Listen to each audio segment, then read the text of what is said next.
This week on the Organized Life podcast. And clean out that backpack, okay? Don't send that backpack in the back like that with all them papers crunched down there at the bottom of the backpack. From August. Yes, that's what you're doing when you're selling in. Pull all that stuff out. Actually, and you know what else? Put the backpack in the wash. Just go on and put it in the wash and hang it up to dry. All right, because that backpack has been through a lot, okay? I'm screaming. She said, clean that backpack. and let them, you don't clean it, okay? Have them clean off the dining room table or the floor or somewhere and have them put all that stuff out. You just gonna be amazed. Oh my goodness. What is in that backpack?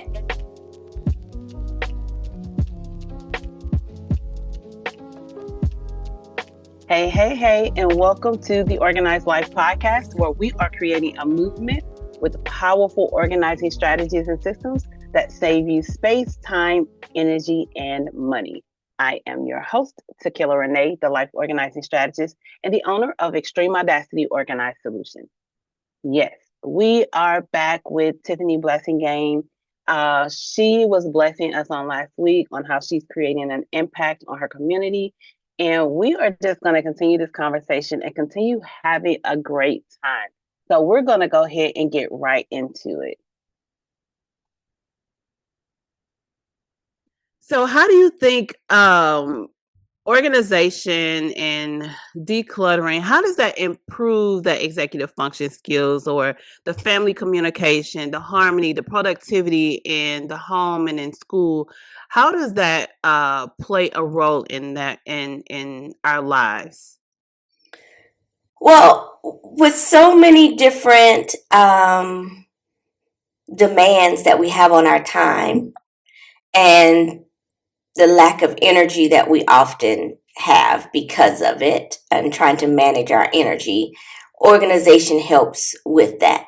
Yeah. I tell families that your morning routine begins at night.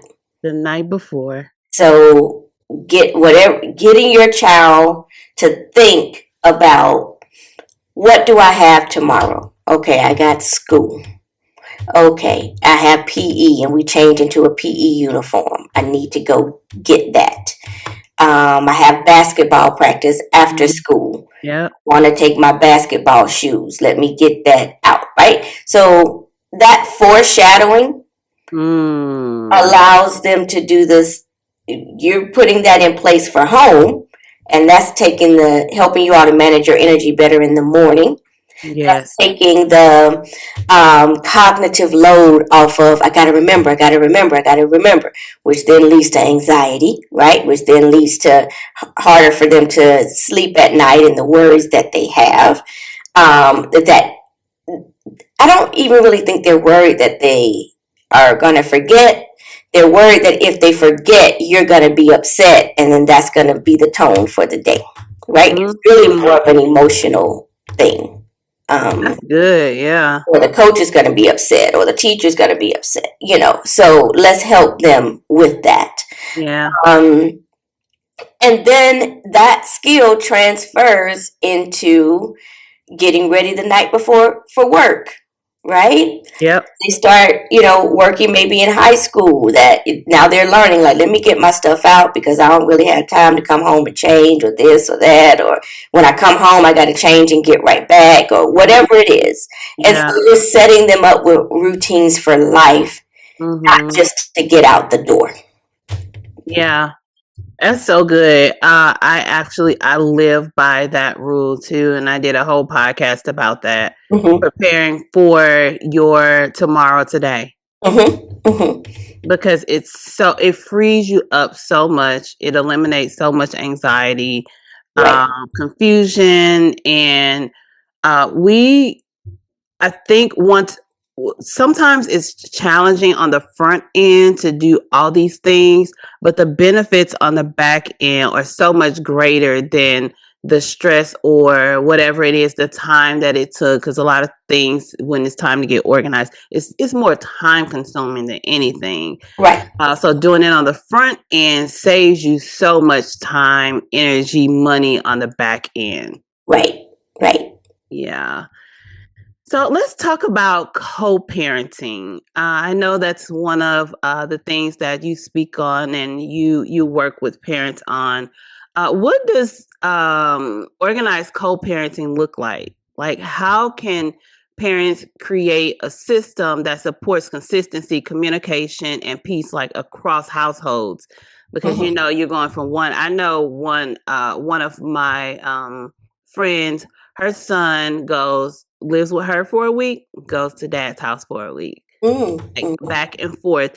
And they've been doing it. I've been knowing her for about 6 years, and they've been doing it since I've known them. And it seems to work for them, Mm-hmm. and they seem to be doing a good job. So, how can people do that co-parenting in an organized way?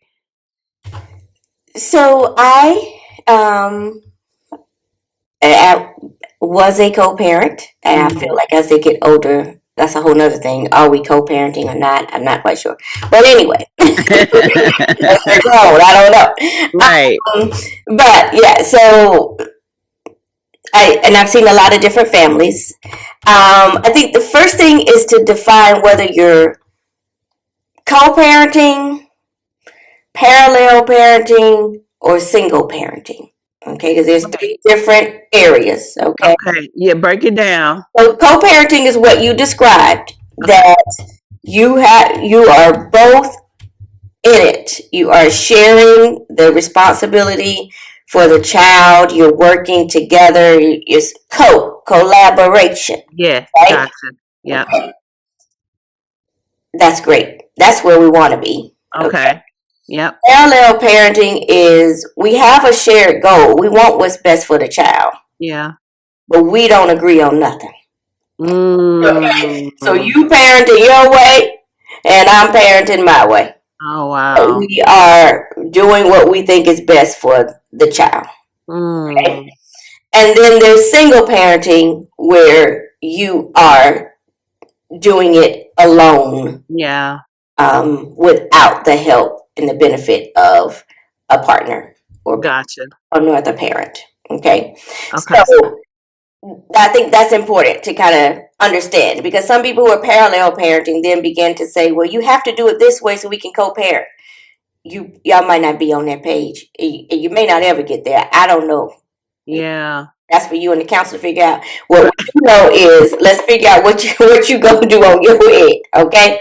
So as it relates to co-parenting, all right, if you're able to have those discussions about, hey, for Lisa, she really needs XYZ in the room to make sure that she sleeps well. Right. These reminders up. So in your bathroom, you put a little dry erase thing to remind her what to do in the morning, and in my bathroom, we'll put something up to Okay. what to do in the morning.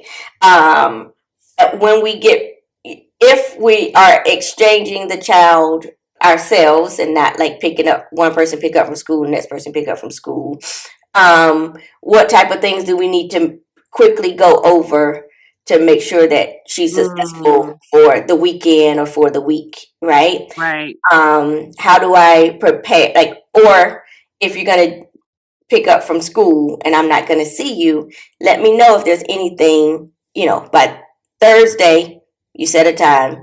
Let me know what you need packed in the bag, if you need something or information, or I'll let you know if there's something due for school that I'm sending to get done, right? So you have Mm-hmm. communication is very important, but you have to put in a plan for that communication, the expectation, like, hey, by before Thursday night, you got to tell me if I got to pick up something. I need to know Right. that kind Right. of thing. So that communication, that consistency of when things happen, is important for the co-parenting. And as Lisa gets older, having Right. her be a part of things that she thinks she may need in both homes. Or And when I say need, that doesn't have to be a physical thing. It could also be like a need, you both to tell me XYZ. Yeah. Or to give me time to have my creative time. I get creative time over here because there's less things to worry about, let's say school and back and forth on the weekends. But over here, mom or dad, whoever has it primarily, is always doing the school stuff, always doing the running back and forth to the different classes and extracurricular activities, and there's never Mm-hmm. any downtime, right? Right. So helping her to learn how to balance those things Mm-hmm. and being open to that child sharing that. So co-parenting looks like that communication Yeah. and making sure that the child has what he or she needs where they are. Parallel parenting is you can't control what's going on over there. Mm-hmm. So you operate in what's best for the child when the child is with you. Mm. Um, you can share what you're doing, and that's about the extent of it. And then when Mm-hmm. Lisa gets older and she realizes that she is more productive in this space or less anxious in this space because these things are together, then Yeah. Lisa can try to help get the other side moving along. Yeah. Okay. That's all I can say about that. Mm-hmm. And room for those single parents who are juggling multiple roles. Like you just can't do it all. Ugh. Or one person. And so you start with what makes your home easier. Mm-hmm. Um, and recognizing the children that you have, right? One of the best advice someone gave me is to parent the child that you have. Okay? Yeah. So recognize what each of your children need Mm-hmm. and then put things in place for the family and for that child to make your life as easy as possible. Um, the standard things like the morning routine begins at night, like that's something that the whole family could do. But your middle son, who may be undiagnosed ADHD, that you're looking at, like you don't have to wait for a diagnosis. Like if he's forgetting things, if he Mm. needs more time in the morning, if he needs a visual timer to in that bathroom so he won't stay in there so long, and then everybody else is upset because he in Right. there won't Yeah. Yeah. stop staring around having a good time. Right. Yeah. You have to put those things in place for that child so that it doesn't create the tension with the rest of the family. Yeah. And give Uh, yourself some grace. Grace, grace, grace. Yes. Mm-hmm. So I was that single parent, and what I found was putting the structures in place was so helpful for my children because I'm a pretty rigid with our schedule. Um, Mm-hmm.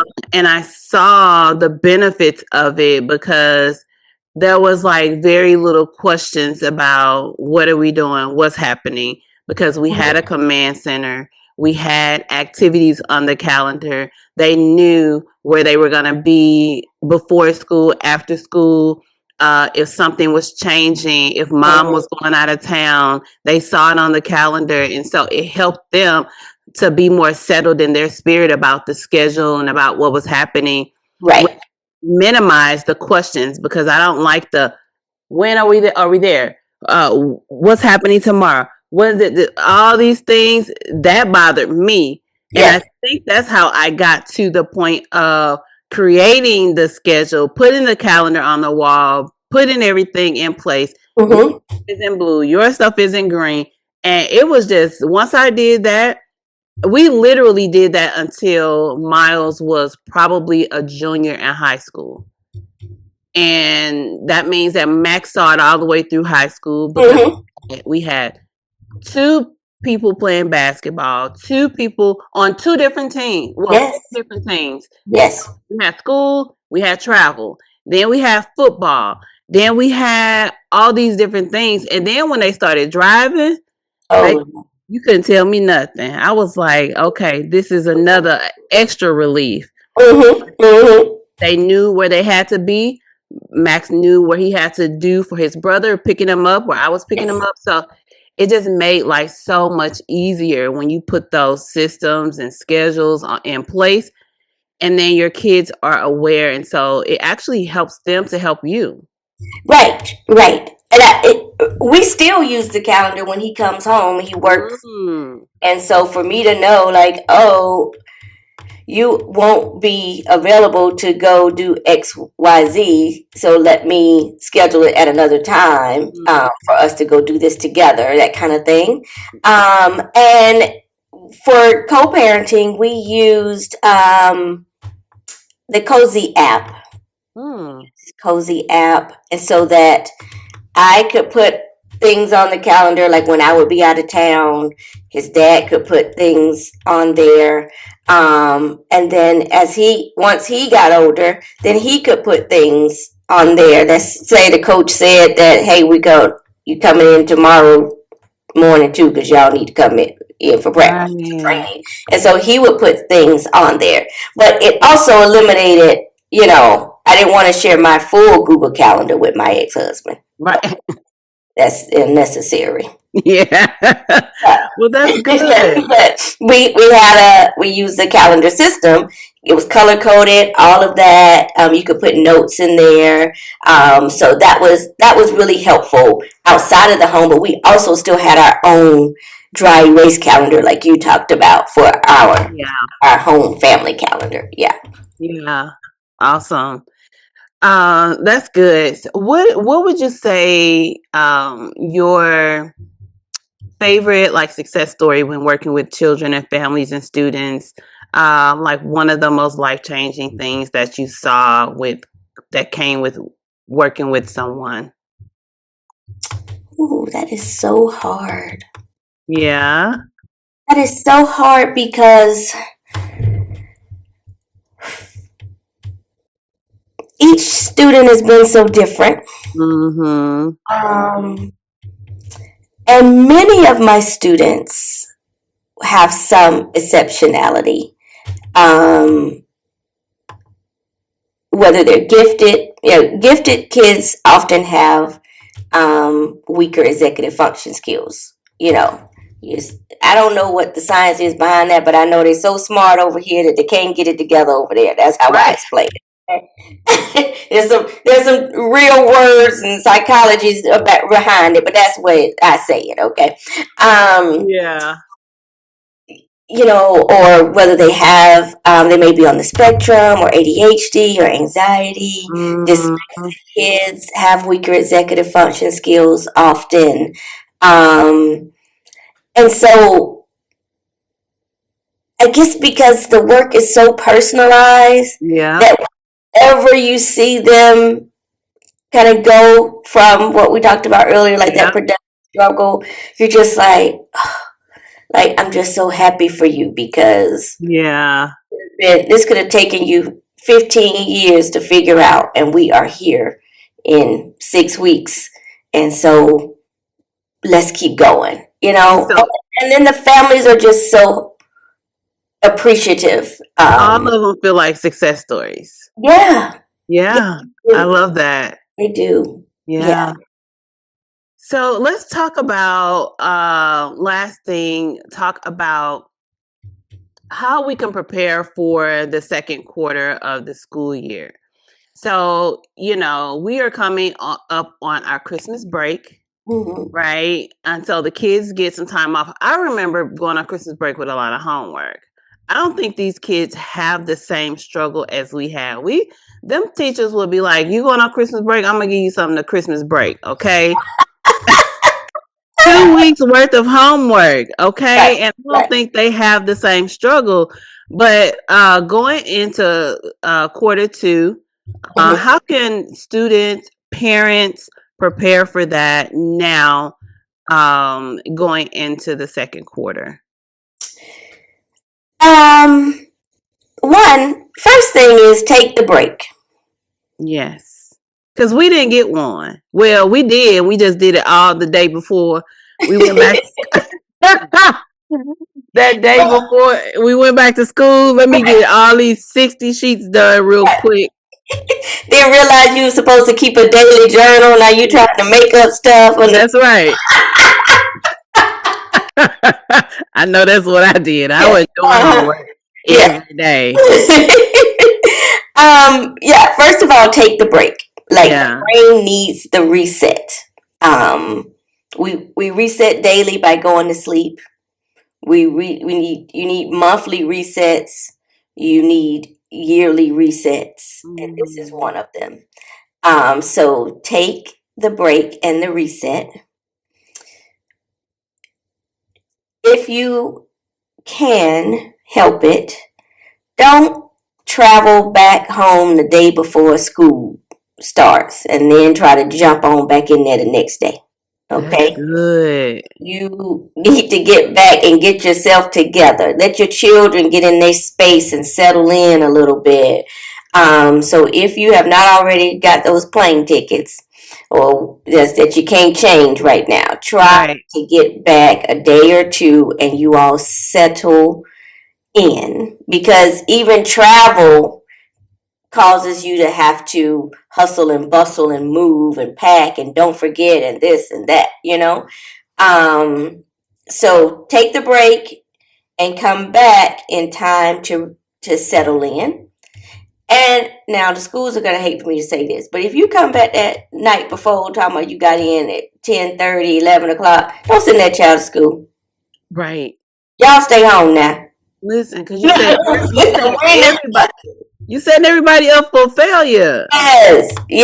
Then you got to settle in, okay? I don't know what you got to do that. You don't even need to go to work. You know good where you go. Like, oh, Lord, I don't even want to be here. That's how your child is.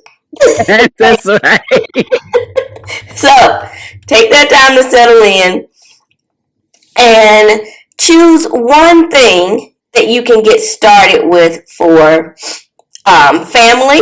So maybe that's the morning routine, maybe that's the calendar, maybe that's visual reminders now. I call it making your thinking visible. So where you have to take off that cognitive load, right? Stop trying to hold that in your head. Yeah. Your working memory, you're trying to remember and hold things all the time. Put that on a refrigerator. Nope. Okay? And we want them to get their lunch out every morning, put it on the refrigerator. No, you got to put things up to remind people. Like, you're not over parenting, you're helping them to offload some of that. So think about one thing that you can implement and then begin to add on to that. And you give them just a little bit at a time to really help them to reset. And clean out that backpack, okay? Don't send that backpack in the back like that with all them papers crunched down there at the bottom of the backpack. From August. Yes. That's what you're doing when you're selling in. Pulling all that stuff out. Actually, you know what else? Put the backpack in the wash.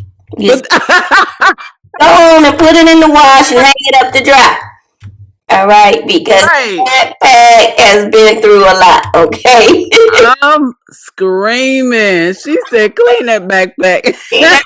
and let them, you don't clean it, okay? Have them clean off the dining room table or the floor or somewhere and have them put all that stuff out. You just going to be amazed. Oh my goodness. What is in that backpack? And then come up with a system where we don't have to have this at the end of the school year.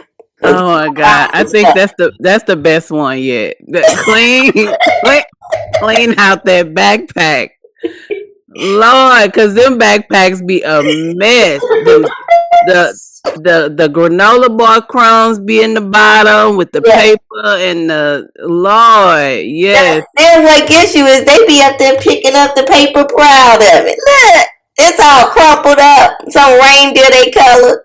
I did my homework.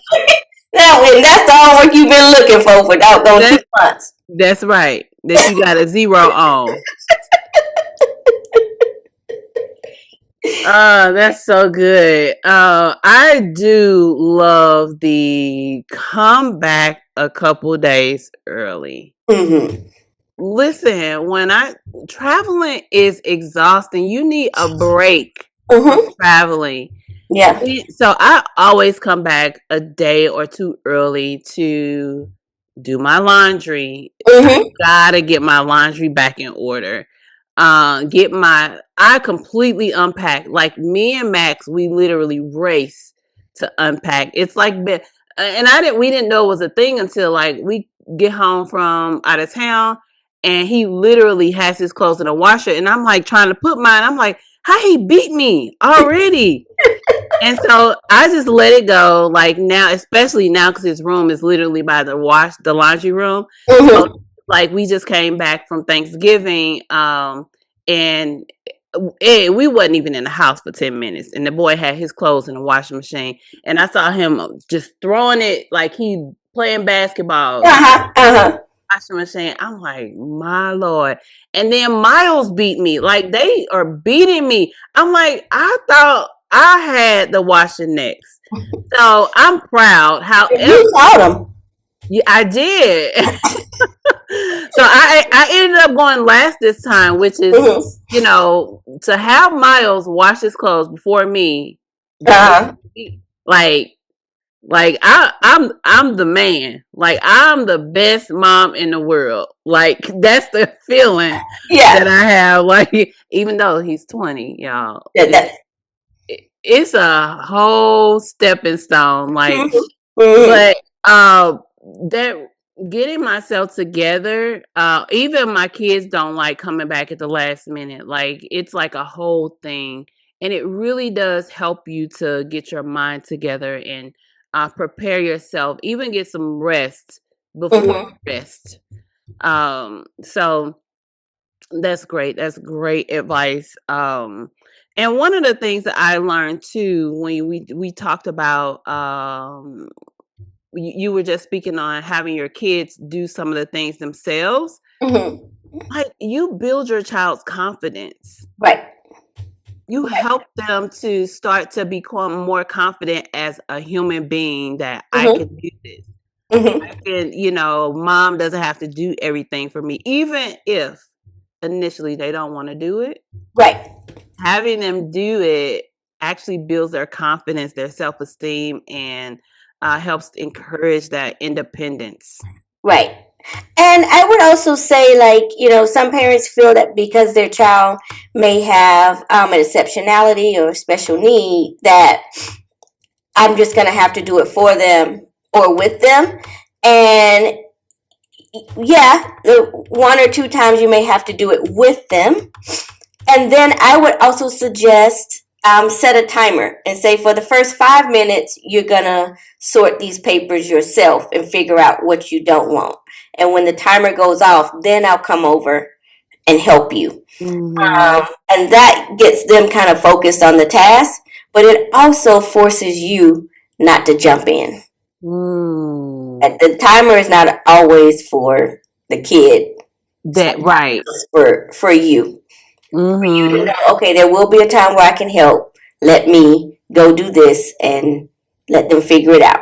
My Mm-hmm. time to help is coming. Yeah, that's good.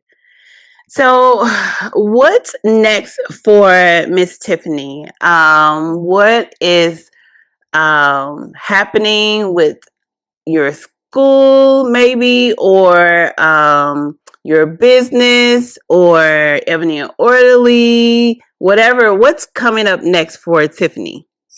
So the most immediate thing that's coming up is Ebony and Orderly is having an Organized Now summit Yes. where it is a free summit of about 25 speakers speaking about how to get, yes, about how to get organized. Tequila will be joining as one of those speakers. I'll be speaking about organizing at home with students and how to help organize for school. But we would love to see people tuning in, getting the free information. The whole purpose of Ebony and Orderly is to provide organizing strategies to populations of people, primarily women is who we serve, but who may not have access to professional organizers, or that, thinking that organizing is a luxury. And so we're offering this for free to the community. And so I would love to see people join us at the summit. Um, and for simple organization, I work one-on-one with students and helping them to get organized, whether that's virtually or in person here in Metro Atlanta. Yeah. But yeah, we work through. Let's pull up those assignments. I'm coaching them through. Did you turn this in? Where is it? Turn it in now. I'll stay right here on the Zoom. Right. That's right. You do it. Okay, this is great. Now, what else do you have left to do? Okay, let's work on that. When are you going to get it done? Okay, I'll text you on Tuesday night and see if you finished it. All those types of things. Accountability. A coach in their pocket. All right. An organized coach in their pocket is what I do. So I generally take on new clients in January and in August, because that's when new semesters start. Yeah. Awesome. So we will definitely be posting the information about Ebony and Orderly's Organized Now conference coming up in January, right? Yes. So we'll make sure we have that information for you guys to have access to that free content. I will be speaking on laundry transformation. So how to transform your laundry one space at a time. Laundry is probably the most challenging thing in most homes. Mm-hmm. We struggle with when to do it, how much to do, where to put it, how to put it, all these things. And one of my specialties is laundry. I have coined myself as the laundry guru. I love doing laundry. And I find it as an art, and it's not as challenging as we think it is if we create a system. Yeah, so I'll be speaking on laundry, and so I'll get that information for you guys. So Tiffany, thank you so much for being here. It was such an honor. You spit so many nuggets, and I learned a lot. Even though I don't have younger children, I work with young children in the homes, helping parents all the time. So I'll be able to take a lot of this information back to my clients to help them with getting organized and helping their students to get organized. So much great information. So thank you so much for being here with us on today. Thanks for having me. Yes, of course. So if you guys want to have questions about organization, would like me or any of my guests to answer any of these questions that you have, please send us an email at info@extremeaudacity.com, and we'll definitely get that question into rotation. And always remember, if whatever strategy you're putting in place is not saving you space, time, energy, or money, you want to rethink it, you want to revisit it, tweak it, because you should be saving in all 4 areas when you put a successful system in place. It will not fail you in those 4 areas, all right? So with that being said, thanks again, Tiffany, for being here. Thank you guys for listening, and we will see you on the next episode. Ciao.